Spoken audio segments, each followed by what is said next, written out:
Oo, bati ka rin naman sa mga fans nyo na nandyan pa kanina pang umaga. Yes, so hi Jarpian!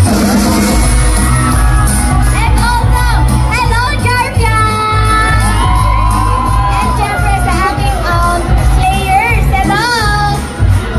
Para Slayer.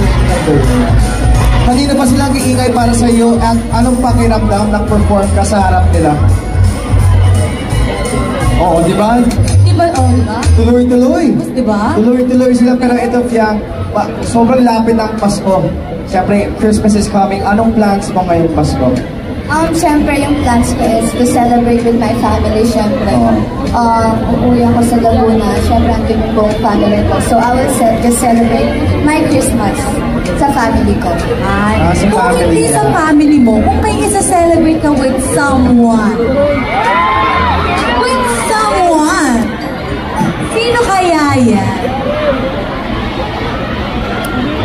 Ayan na. Nagtuturoan na. Ay, hindi, ito na lang. Kung hindi with someone, baka may message ka sa someone na yun ngayong Pasko.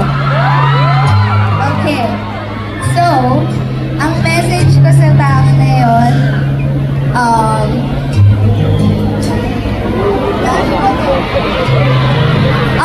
sana maging masaya yung Pasko niya. I hope kung ano man yung ginagawa niya ngayon, maging successful siya. And huwag niyang alalahanin yung mga sinasabing masama about sa kanya. Always think positive. Kasi andun ako sa likod niya. Napalakpas.